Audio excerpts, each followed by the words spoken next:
Well, I think we're at 12:30 now and ready to get underway. So welcome everyone to OneSpatial's Accelerator. And really what we're looking at here today is a micro training which we're running in conjunction with the software vendor, Safe Software. We're going to show you how you can maximize your data and minimize your efforts. That's the intent anyway.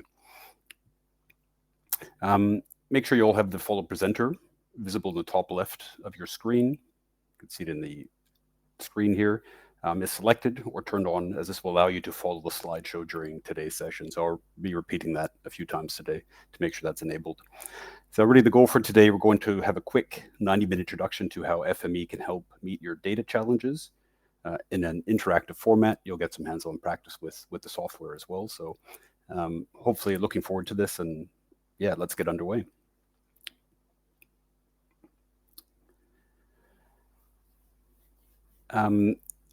My name is Christian Fellinger. I'm the sales manager here at OneSpatial Australia, manage the sales team. First time for me running the accelerator, so I'm very excited about that.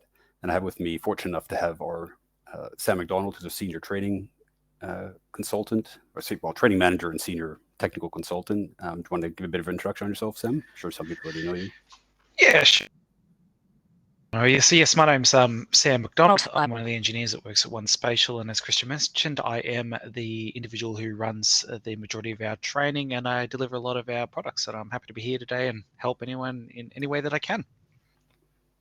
Fantastic. Thank you, Sam.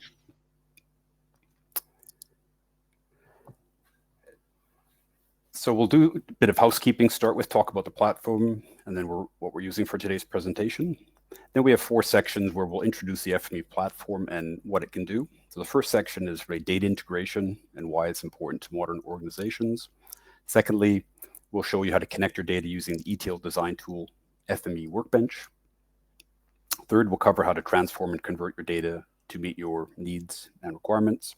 And then finally, we'll provide a short introduction to automating your workflows with FME Flow, which was formerly Server, seeing how we're going with time if we get to that. We'll also give you some hands-on time with the platform as well, specifically FME Form, and then if time available with FME Flow as well.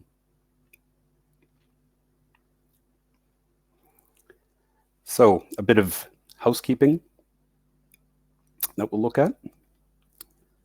So the event, 90 minutes long. All you need for today is included in the Strigo platform. It has installation of FME Form and Flow and all the required data. You don't have to have FME installed on your system. So we do have a previous recording of the accelerator on the Academy for you, those of you who are on there as well. But we'll keep the interactive FME labs we have here in Strigo active for an extra 15 minutes as well after the end of session, so you can finish anything that you've missed. And we're also going to record this session and provide a recording via email after we've had a chance to clean it up as well.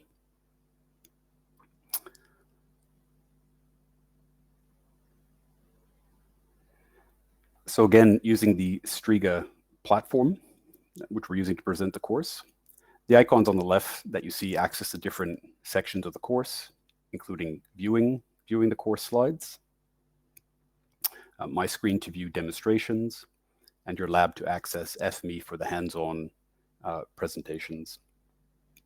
So the follow me presenter mode, I will mention that a few times. That ensures that you can follow me, follow my screen and what I'm doing, and we'll reiterate that to jump on that as you need to go. You don't need to have FME installed, as I mentioned, on your computer. And the raise a hand option is mostly used for quick polls, like asking if anyone needs more time on the lab. And if you need help, just ask in the chat or use the call assistant for the chat button. So Sam will be monitoring the chat and providing a bit of feedback, technical assistance questions if you have. So keep those coming.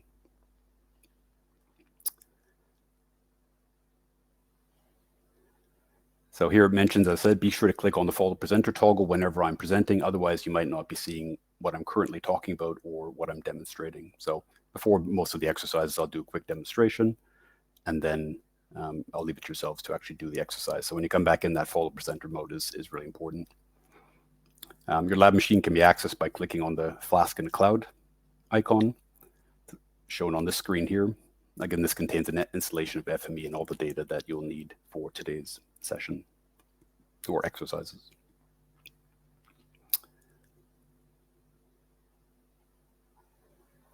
To copy and paste anything into your lab machine, such as links I share in the chat, click the clipboard icon to open a text box. When you put text or links into this text box, then we'll be able to use usable, pastable on your virtual machine.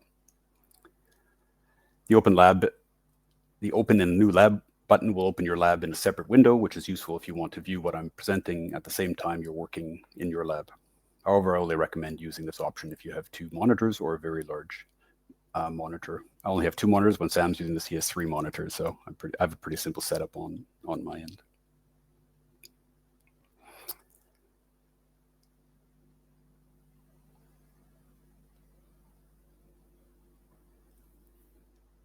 And finally, in the lab, I see we have a question where it says lab. I think the lab is the icon that looks like a cloud. It has a little beaker button icon in the middle. That's a cloud with a little beaker on the left-hand side. So hopefully that'll you can find that. Screen too small, click on the lab icon, then Windows press Control. You can see the instructions there. Can't see the exercises. Click on the arrow at the top left. So when you're in the lab, you can increase the size of the lab desktop by clicking on the lab icon and then using Control and the minus sign. Decreasing the zoom of the Chrome browser tab will increase the area of the lab desktop. If you don't see any exercises, you can expand the exercise tab by clicking on the arrow button at the top left of the lab. Only open one Strigo lab at a time. Keep in focus and refresh if you lose audio and video connection. Strigo can be a bit flaky at times, so hopefully everything works perfectly today, but we might have some issues when we jump into the lab and come back out. So, but hopefully not. And then finally, I think this is the last bit of housekeeping before we get stuck in. Please note to keep an eye on the chat panel for any new messages in both the public and private tabs. It's Sam will be monitoring. Check your private messages if you connect to one-on-one and you're experiencing audio or visual problems. Obviously, this is a public space, so please be respectful in the public chat. Please don't share personal or sensitive information. And that really concludes the housekeeping information. Let's get into the FME platform. That's why we're all here.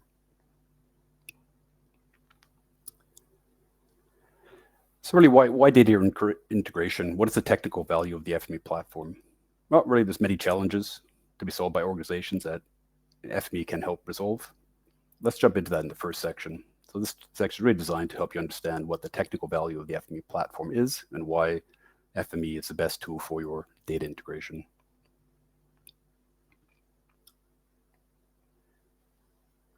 Let's do a quick poll. So in this case, just type in the letters of all that apply to you into the chat.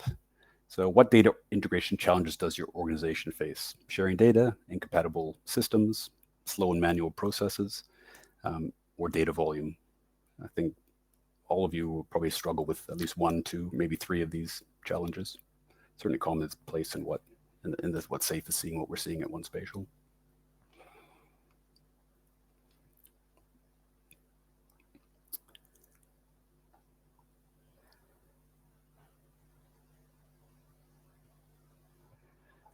So as an example, these are some of the various challenges facing organizations today.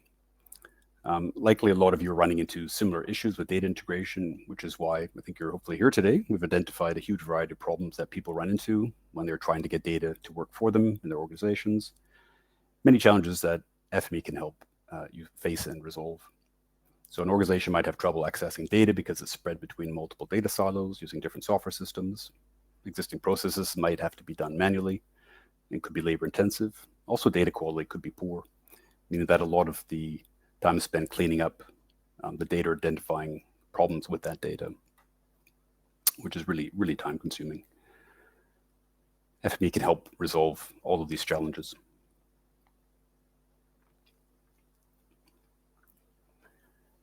So obviously, we both at SAFE and One Spatial really believe that data is a critical business asset, and increasingly we're seeing organizations assign a value to the data, similar like they would to their physical infrastructure that they manage. So what can you do when faced with these challenges? It was back in 2017, years ago, the economist was calling out that it was no longer oil, but data that is the most valuable asset the world holds. And we need good quality data to make good data-driven decisions.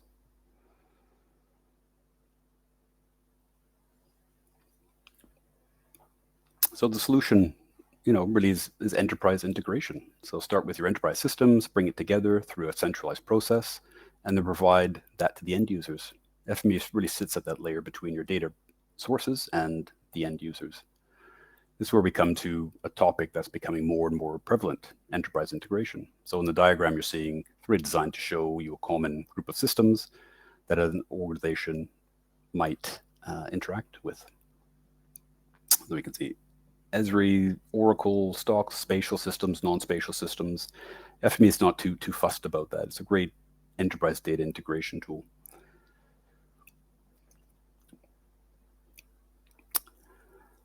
So that's where we're coming to a topic that's becoming more and more prevalent, as mentioned, data integration. In the diagram you're seeing is designed to show you a common group of systems that interact with the organization. You may be using cloud-based system storage, you may be connected to the Internet of Things, you may be using a myriad of enterprise systems or open source systems. It could be Microsoft, Esri, databases from Oracle, SAP as mentioned.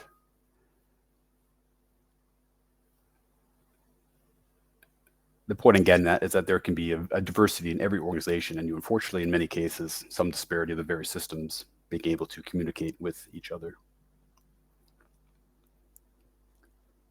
That's really where data integration comes in, which is effectively a layer that sits between your systems and users to merge and bring together all of your data. Integration, and use integration to bring your files and folders together, and then allow those systems to communicate with one another, and really improving the overall quality assurance and data quality of the systems.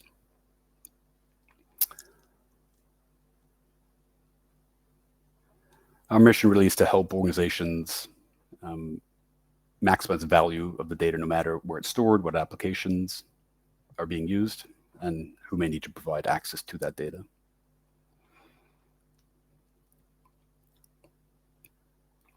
What you're seeing here on the screen is just a small sample of the various systems FME can integrate with. So asset management, business intelligence, databases, open data, spatial data, non-spatial data, over 450 formats that FME supports, which is absolutely phenomenal. It could be structured, unstructured, except a linked time series.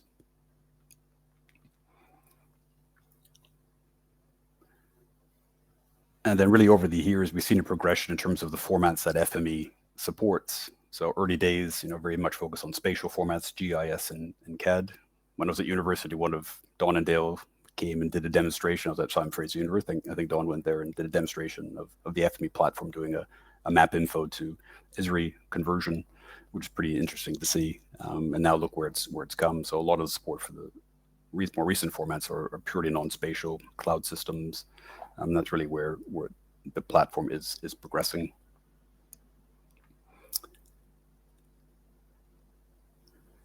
So SAFE have been innovators since 1993. It's a long time in that space. Now, compared to other integration tools, really the value and strength of FME is its support of spatial data, and that's what Don and Dale say is FME's unfair advantage, is how well it supports spatial data compared to some of the other ETL tools on the market or data integration tools.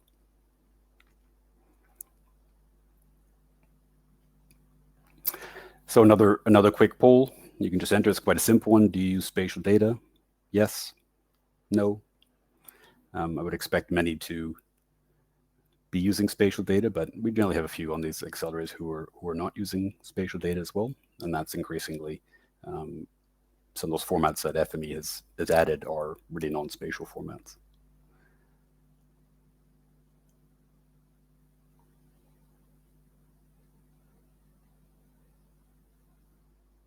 A good selection of answers.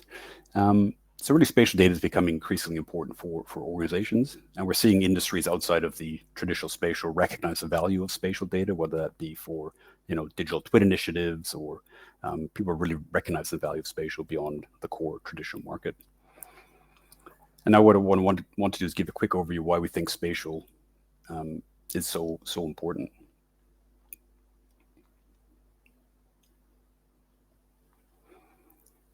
Really, the evidence of the increase in importance is the increasing number of vendors supporting spatial data.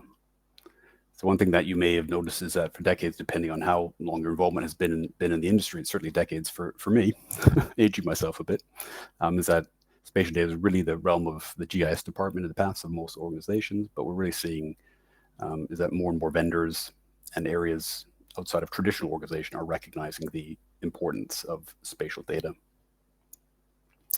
So on the left-hand side, you're seeing some of these different systems like Snowflake and OSAFE has very close ties with Snowflake at the corporate level, introducing enhanced spatial support within Snowflake, Oracle, Amazon.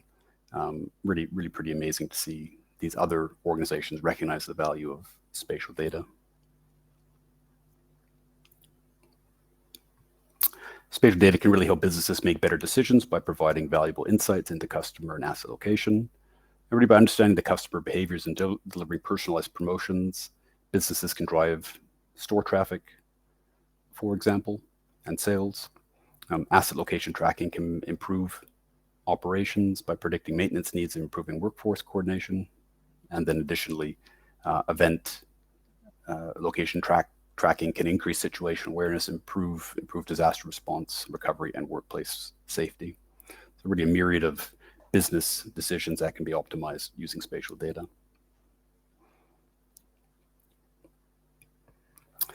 Now looking at the FME platform, it's really an enterprise integration platform that is a suite of products. So on the left-hand side, we have FME Form, previously called FME Desktop, went through a rebranding about a year ago, just over, where it's really your authoring environment where you can build your data integration workflows. That's primarily what we'll be working with today, and you'll get some hands-on practice with that.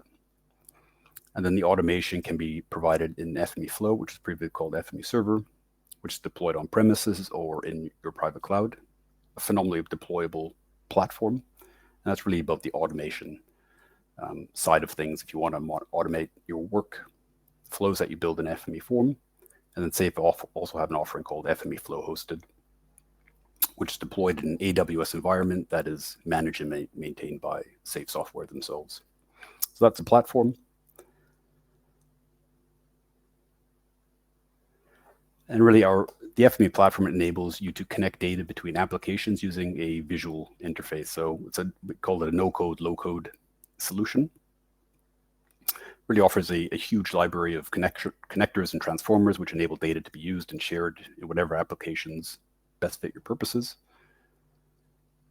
And automation frees you and your team from the burden of repetitive manual tasks, ensures that the latest information is always available to those who need it. So commonly, organizations start with FME Form, and then once they become more mature, they said, well, we want to introduce automation. That's where they upgrade then to FME Flow. So within the platform, we really divide the process of building FME workflows into 3 general steps: connect your data and the applications, transform your data to fit your needs, and then automate your workflows to run when and how you need them to run. We'll be covering each of these today. So in the scenario that we're looking at, and some of the exercise we'll focus on, we want to notify food vendors that will be affected by road construction projects. So we've got a sample scenario here, and we'll take you through all the different aspects of FME Form, and then if we have time available with FME Flow. So it's based on some open data from Vancouver, Canada, which is very familiar. We've done FME training in the past. A lot of the sample data is from Vancouver, my hometown, beautiful city. And these scenarios really are around a few different data sets: the location and business information of food vendors, namely the food trucks, data on upcoming road closures due to construction. So we want to know which roads are affected, so which vendors will be affected by that road construction, and also enrich that food vendor information with business license information.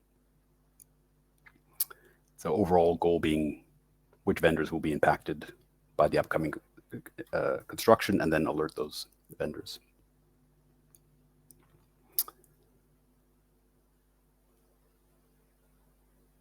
That's a bit of background on the essentially setting the scene for what we're covering. Now we can jump into a little bit more detail in terms of the various aspects of the workflow. So we'll start by looking at connecting to data. This means connecting to your source data sets, as well as any open data sets as well. So how does FME access your data and your systems?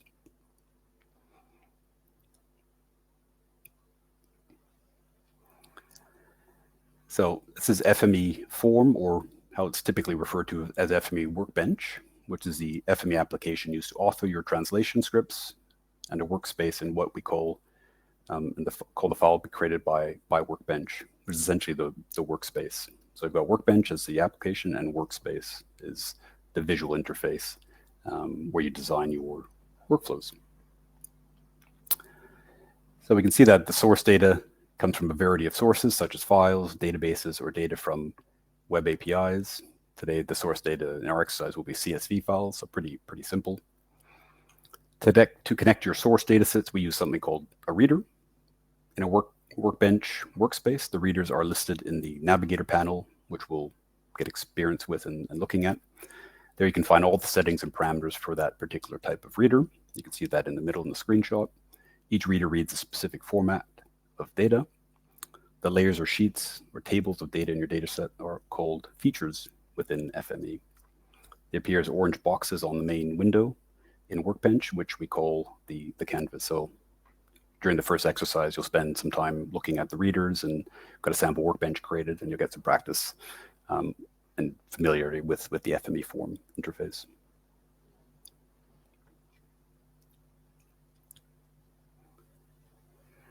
Here we can see what the canvas looks like in Workbench. So this is a scenario where we've got a reader on the left-hand side. It's the flow of data in a workspace is from left to right. So on the left-hand side, we have a reader, or two readers in this case, reading data. On the right-hand side, we have something called a writer.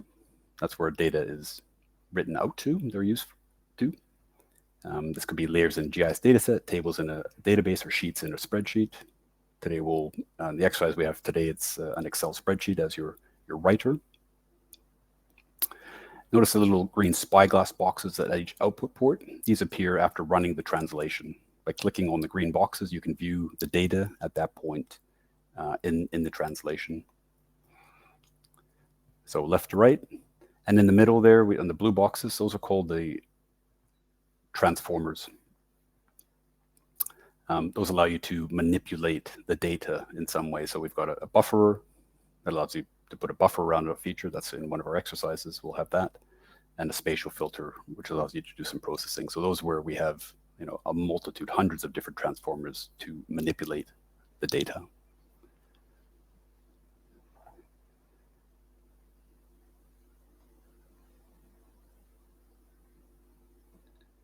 And before we get stuck into some of the exercises and doing a bit of demonstrating of the platform, you have to know how to view data as well. So this slide describes how to view the data, inspect the data before, during, and after the translation to ensure what the source data is, what you expect, that the transformation has been done how you want it, and then that the data has been written correctly. So FME as a form has a very nice viewing interface, and then recent versions have really improved the performance in terms of data handling, 2D, 3D data, large volume data, which you can see on the right-hand side there.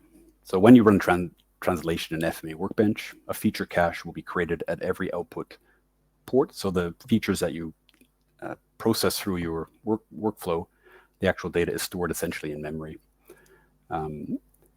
which is nice. So then if you click on a cache, it will display in the visual preview window. So you essentially view the data at every stage of your workflow or your workspace. And the visual preview window is then where you view the data. So that could be tabular data, that could be 2D data, and 3D data as well. So we'll get and even point cloud data. So we'll get a bit of practice working with that in the first exercise, I believe.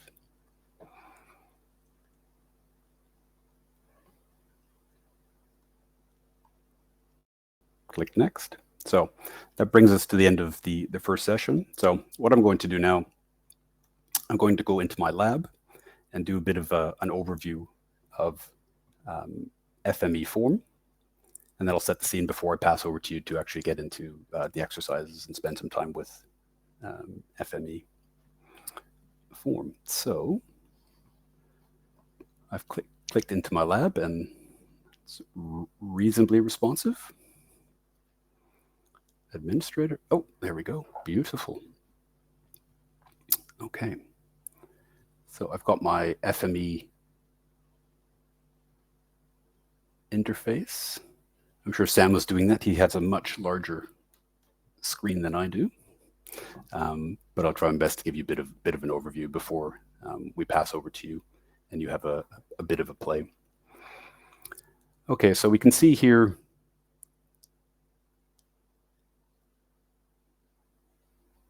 what we're looking at. So this is the workspace.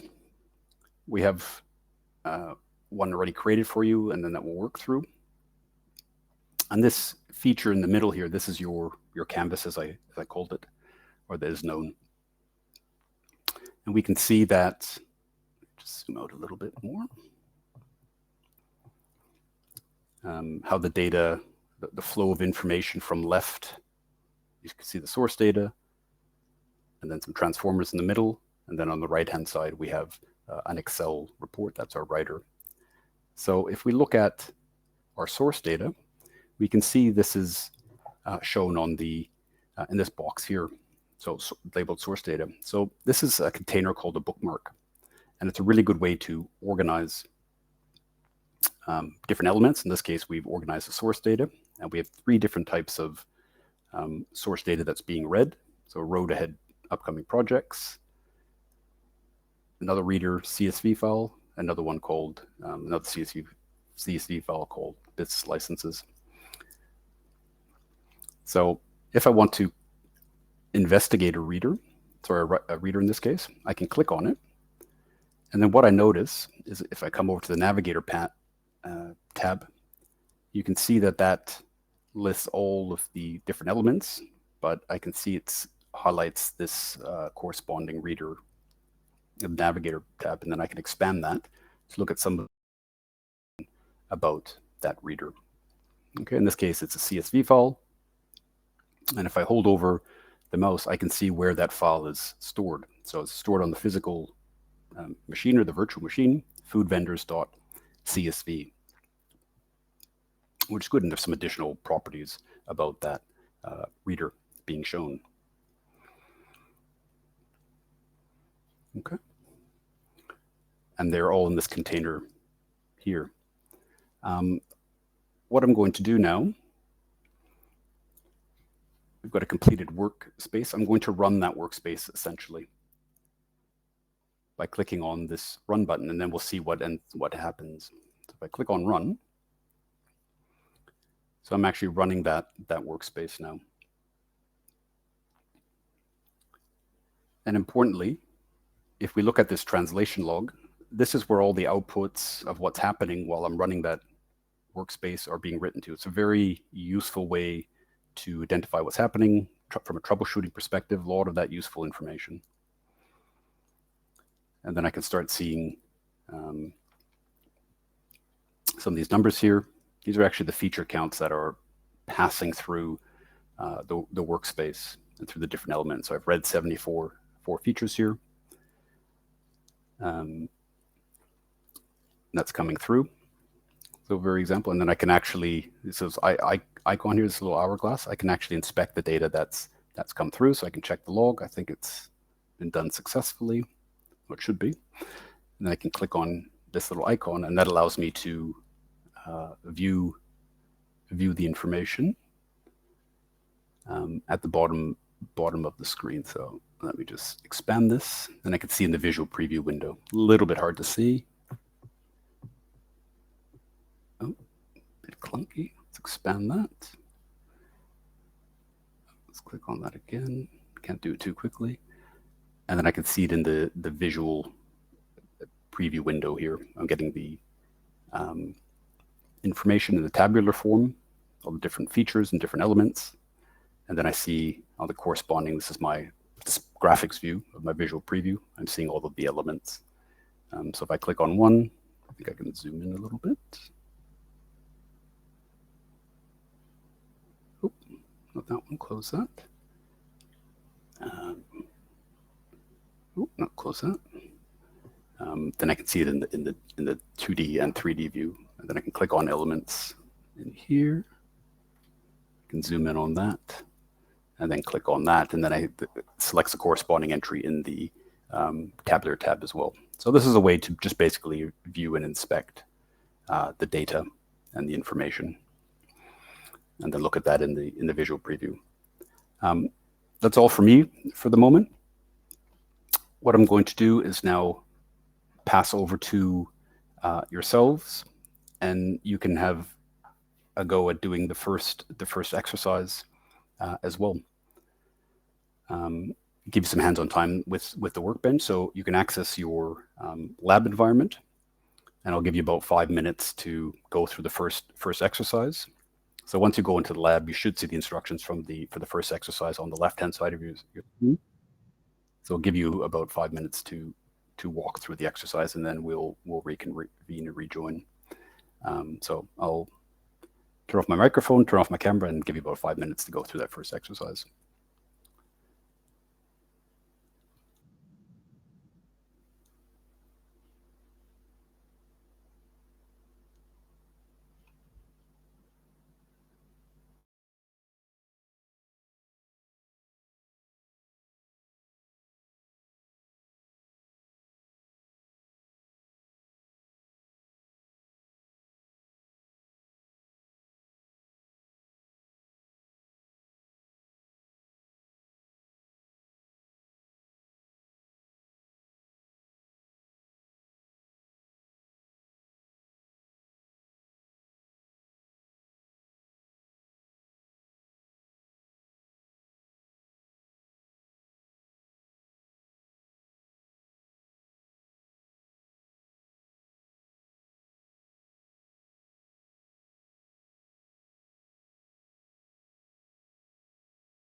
Okay, that was about 4 or 5 minutes, so hopefully everyone had a chance to do the exercise.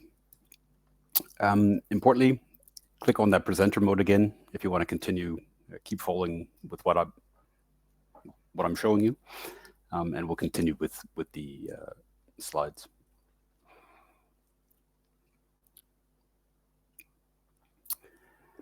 So the next thing we're looking at, so that was, source data, viewing the source data, readers, viewing the data. Next thing we'll talk about is writing the data. So writing the data is similar to reading data. I'll just move this back. Yeah, so you see me talking. Move back to my main screen. So you will add your writer to your workflow that will specify the format and destination for your data. So we've read the data, you performed some manipulation of the data, and then now you want to write it back out. So there's many different types of writers, and there are different writer feature types that belong to writers. Each writer writes to a single format. The feature types are the layers or tables or sheets within a writer's output data set. The parameters for writer can be found in the navigator window, so similar to, or the same essentially as the readers. So a writer can write to either insert features to a newly generated file or may append features to an existing data source. So depending on the type of operations you're doing, they're really flexible. A good example of this would be to append. When typically writing to a database, we would normally be creating new tables each time as part of a single process, but rather do that, we can insert new records to an existing table. Writers might be a flat file, a database, or a web service. So lots of different writers, probably the same number of writers, so there's over 450 readers, a similar number of writers as well. And in our exercise, we only have a single writer, which is the Excel spreadsheet writer.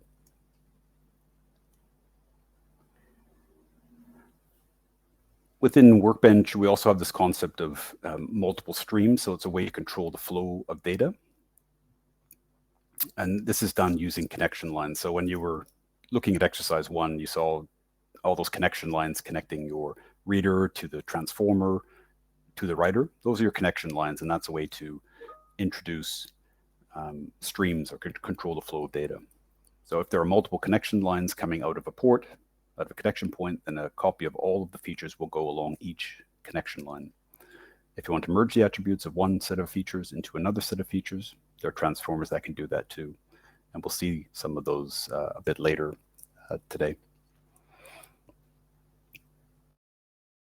To merge, join, I think we have a join transformer in the exercise.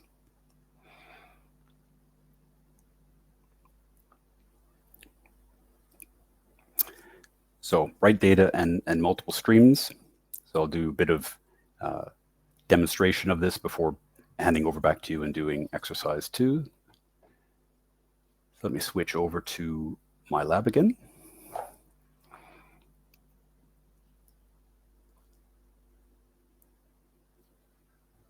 And maximize my interface. That's okay, that's as good. Ooh.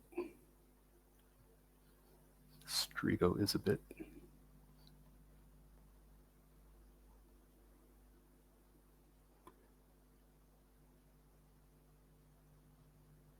Oh, just have to work. I've pushed it over. Ah, there we go. Let's maximize that. So I don't have a lot of real estate to work with, so hopefully I can. Okay, I'll leave it at that. I'll close this.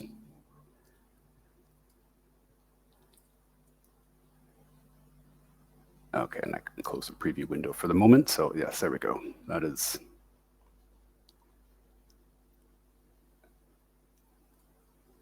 So here on the navigator pane, we can see pretty much by these little icons and the little arrows, whether it's a reader or a writer.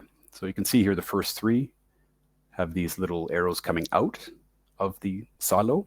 Those are your readers because essentially it's meant to, so you're reading data from somewhere. And then you can see this last one, it's got an arrow coming in, the affected food vendors. So that's a writer example because you're writing data into a format. So just by looking at little icons tells us whether that's a readers or writer. And writers will always appear lower in the navigator pane than the readers. So writers will appear lower in the pane than the readers, which we can see here. So you can see the Excel spreadsheet. So if we look at, come over, if we remember, we can see, again, if we remember the easiest way, there we go. I can click on my writer in this case, and that will highlight in the navigator pane. Then I can expand that list and then look at some of the parameters. So here I can see, like we had with the reader, I can see the destination. So I can see in this case, we're going to write the affected vendors to an XLS file. That's stored on our local hard drive or virtual machine. Okay, I'm going to run this workbench again.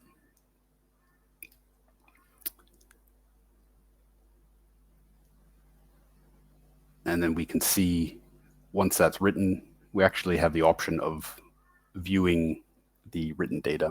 So I've got these couple of little icons here, open containing folder, and then you can view the data as well. I won't do that, but it's similarly where the open container will actually open the folder where the data has been written to on our machine.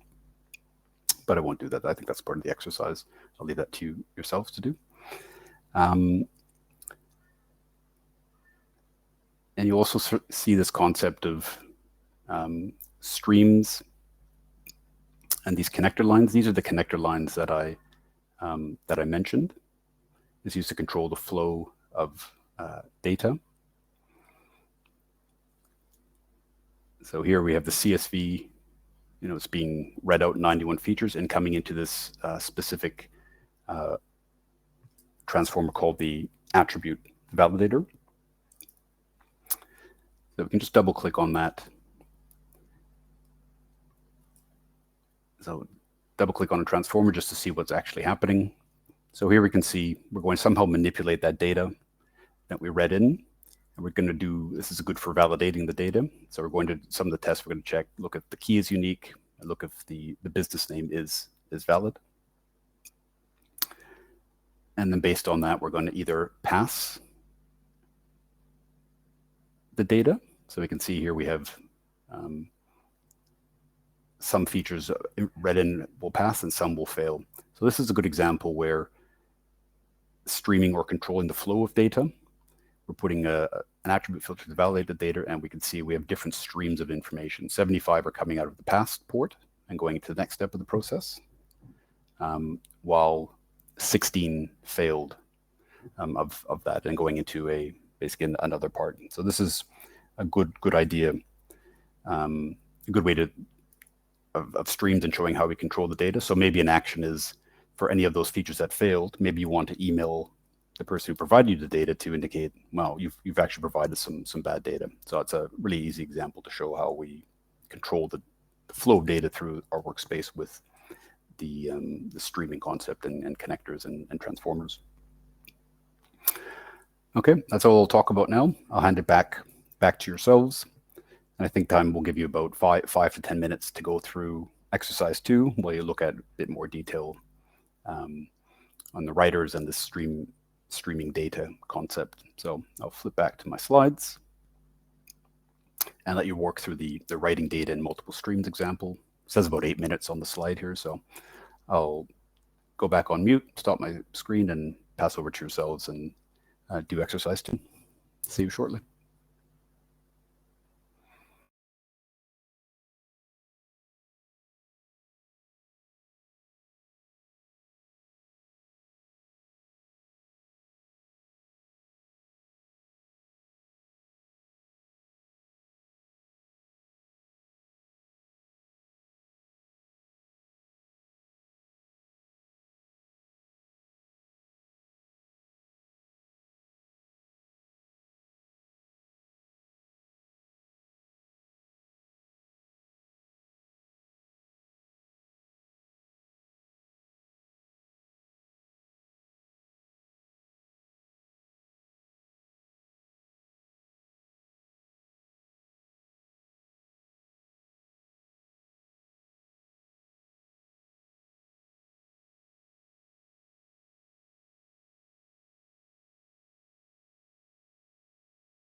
Okay, welcome back. Hopefully everyone managed to work through exercise 2 well. I'll mention again, click back onto presenter mode, top left part of the screen, just so you'll follow along with my slides. So we'll keep on keeping on. Let's look at the next topic. And I know this is one of Sam's favorites: document your workspace, creating readable and reusable workflows. It's so really important to document your workspaces so that others can quickly and easily understand them if they need to update them. So when I first joined One Spatial, I sat in, I think it was a desktop beginner training, and Sam went through why it's so important to document your workspaces. So it really stuck with me as I was using bookmarks, annotations, what have you. And if you have to revisit the workspace, it's so important.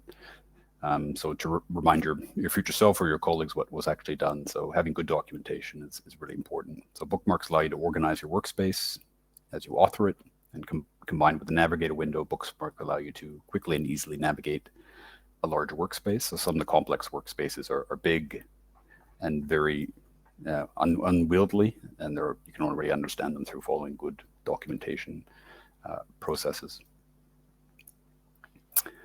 So although FME is referred to as a no-code solution, it is important to comment your code. No-code, low-code, I should say. Can't replicate everything in FME. That's why you can still write code in FME. No-code, low-code solution is a better way to refer to it.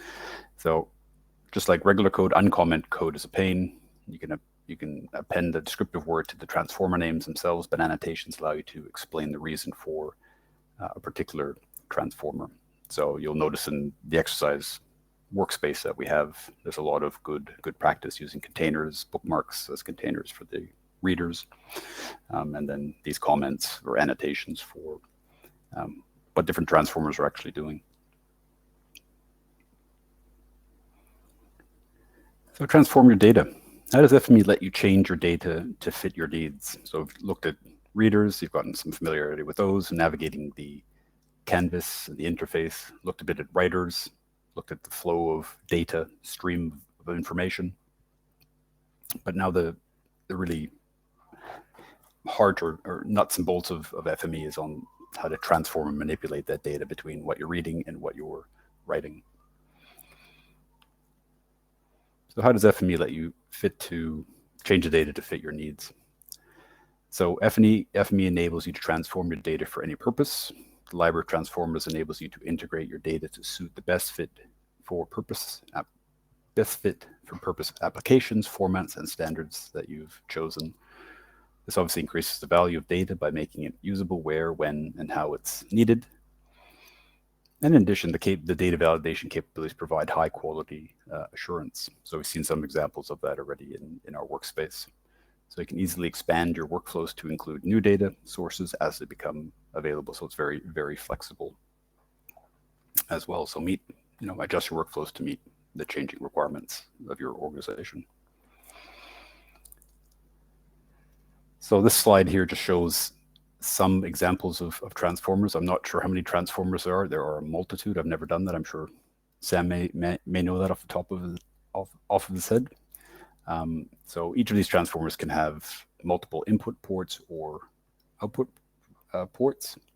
So we have transformers that change attributes, could be creating, renaming, removing, add, subtract, multiply, different transformers to validate. So the attribute validator that's included in our sample workspace, detect changes, apply validation rules, clean data, fix errors, including geometry errors, and then doing spatial analysis, which again, we have an example in our workspace as well, where we're intersecting essentially area features with point features to find what we're most interested in.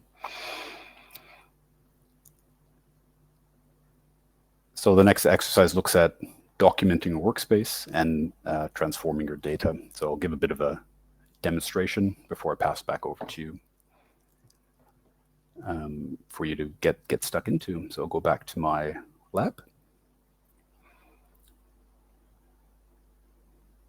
Beautiful. Oh, that makes it better. I'll expand my window a bit.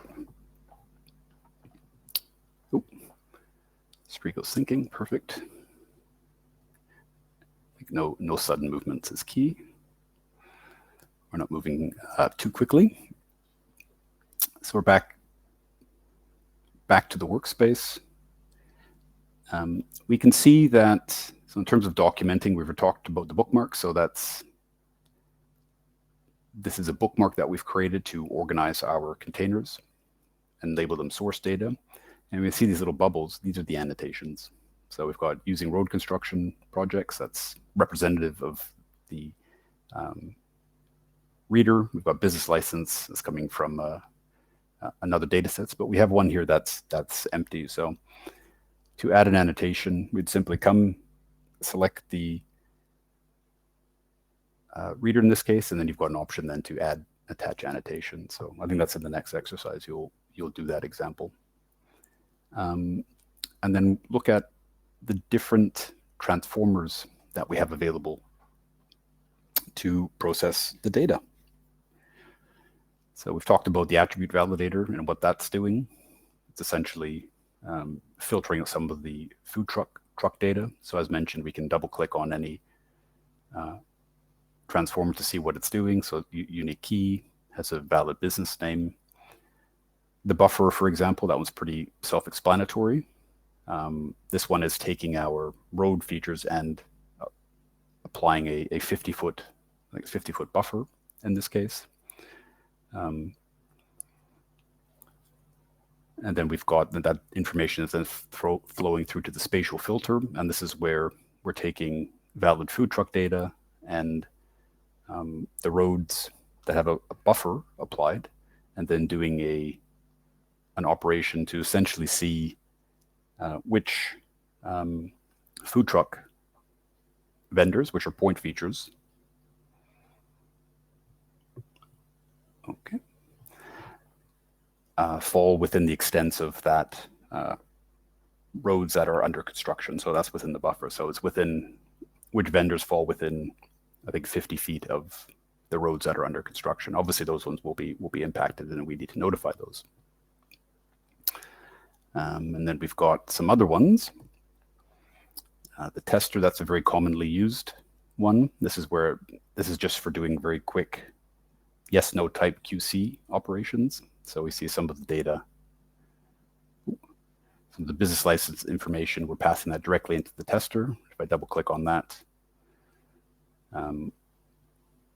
we're essentially looking some of the business license information. We're looking to add that to the vendor information to enrich the data. But we can see here some of that business license information contains, maybe some historic data, some invalid data. So we're essentially wanting to isolate the business license information to specific criteria within 2021, and some that have not gone out of business, right? So applying that tester allows us to filter down the data and really give us the business license that we want. So we can see 59,000 flowing out. And then at the end of the day, we bring all that data back together and join that information. So the impacted vendors that are within 50 feet of roads under construction, and then essentially joining that data, merging that data with business license information to validate the information or enrich the data. And then what we ultimately see is that we have doing a join operation, four vendors with valid business licenses will be impacted by the construction. And we see a number, 9 of those original vendors who would be impacted, but have invalid business license information. So maybe they've gone out of business. So obviously we don't need to notify those vendors. So essentially what we've ended up with is only getting to the point where we've got the actual numbers of vendors that need to be notified that they will be impacted by the road construction work. Okay. That's a very brief overview on the different spatial filters and filters, transformers that are available. So I'll finish off there, pass over to yourselves again, and you can work through exercise 3. So I'll go back to my notes, and hand over to yourselves. I'll give you about 5 to 10 minutes working through documenting a workspace and transforming your data, reviewing some of those transformers that I've shown you. So good luck.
Okay, back on. We're in the home stretch. 20 minutes left. Hope everyone got through that exercise. Okay.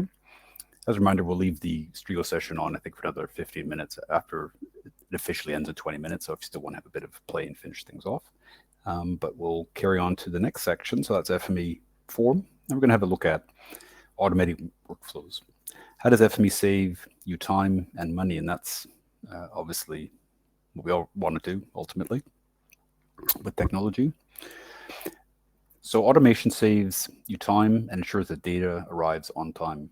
So with FME Flow, you create all of your automation for transformation and event-based workflows in a GUI. And this is now getting into the FME Flow side. You can set up business rules that trigger workflows to run on schedules and in response to events such as an update to a file or receipt of an email or message. Could be something, you want a Dropbox, a file arrives in Dropbox, so lots of different options. You can also automate workflows to send notifications via SMS, email, or various web protocols. For example, you could set up a data upload service that provides validation and a detailed pass-fail report where it can securely provide data however it's needed for self-serve access.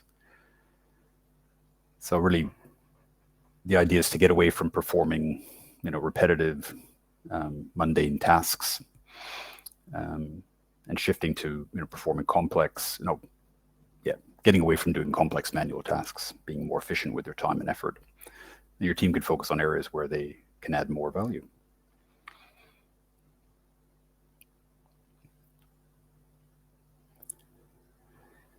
So really for this, we're using FME Form and FME Flow together.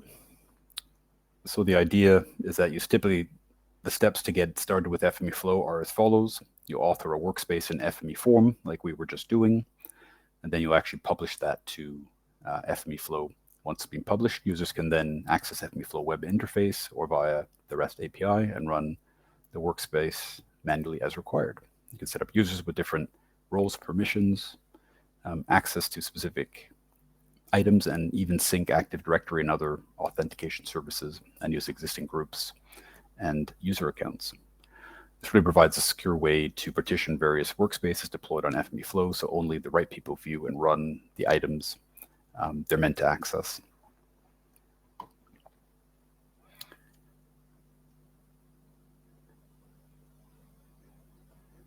So again, use FME Form to author your workspace, publish that workspace. So essentially FME Flow and FME Flow hosted registered transformation services.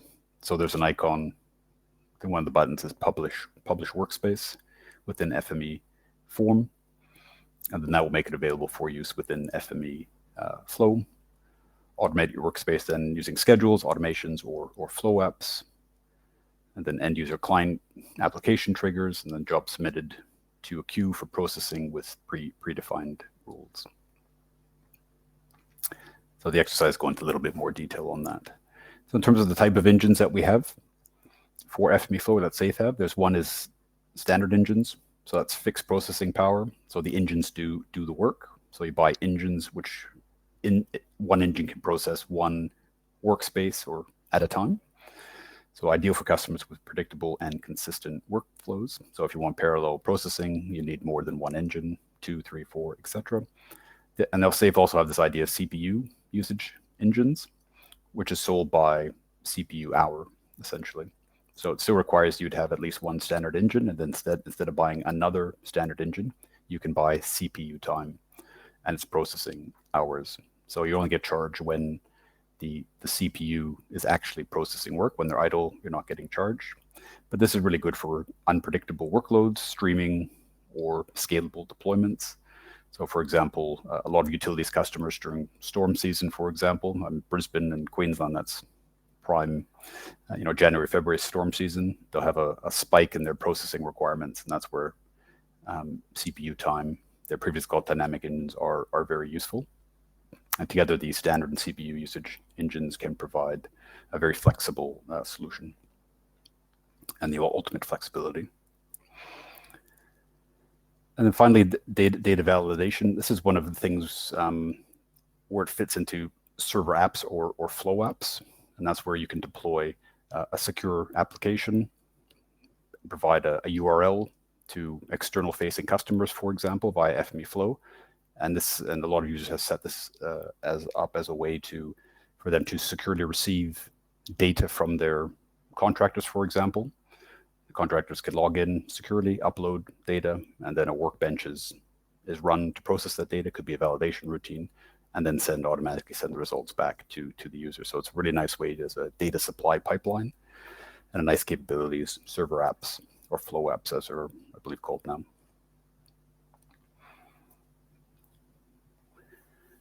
So lesson 4, this is running a workspace with FME Flow. So I'll go back over to my lab and do a bit of, try to do a bit of a demonstration. So my lab. Okay, back into the lab. I think what I wanted to show was an FME form, the publish workbench icon. I know it used to be up here. This is a 2024 interface, but there was an icon up here that where you could publish an FME workspace to FME Flow. Ah, there it is. I'd expand it. You saw that briefly. That's where you publish a workspace to FME Flow or make that available on FME Flow. So that's a step. And then now I will open a browser. And let's see if we can open FME Flow, or the FME Flow interface. I think it's local, yeah, HTTP,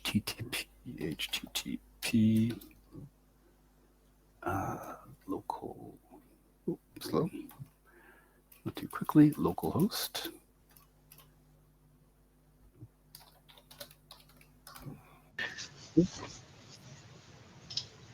As such, and that magically works. So these are instructions are detailed in the exercise. And I think it was admin. And then FME learnings as such, and then we can log in.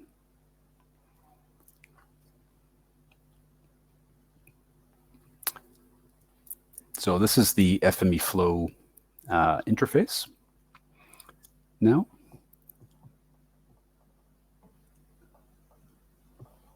So run, I think we click on run workspace. Perfect. So this is the, but this is the part of the next exercise that you can do, where we choose a repository. Just checking which one we're using, sample. Samples. So essentially published that workspace to a repository, food vendors, that's the one, and then a service. So data download, I think that was the one. So this is the basic interface and how to access that. So I'll pass it over to you now, and you can try this process yourselves, just so you get a bit of exposure into FME Flow. So I'll go back to my slides and give you, let's say, maybe, I think we've got 12 minutes left. So take a couple of minutes to try to do that process, and then we'll reconvene and finish off the slides. So over to you.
Okay, back again. Hopefully everyone able to log in. I saw a couple FME learning with the S in the chat. So I think I did the same thing too when I was practicing before.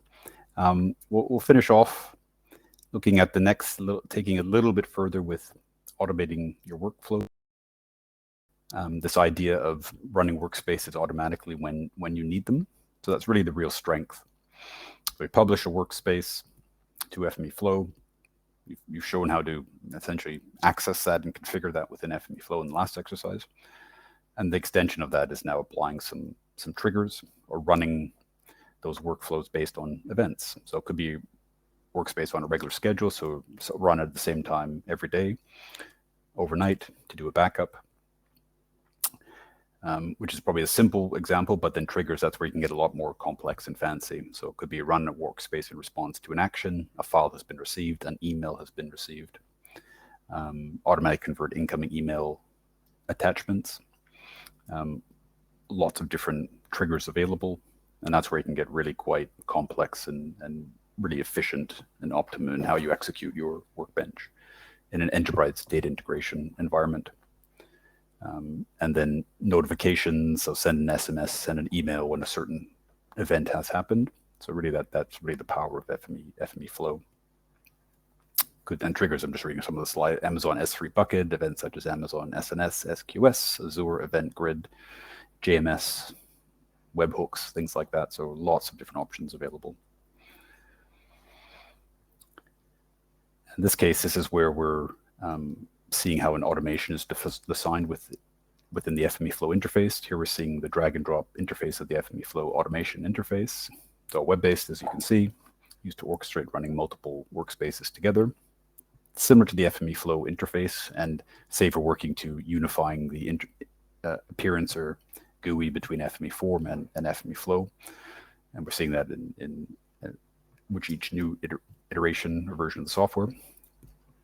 Similar to the FME Flow interface, the lines connect the processes from the trigger on the left through to the various workspaces that are run in this case. So similar concepts as within FME Form. What we're seeing here is an automation triggered on the schedule that then runs two workspaces together in parallel. If all are successful, 5 workspaces are run. The email action on the bottom right is triggered if the validation workspace fails. So we can get quite complex and creative in terms of the automations that you have created.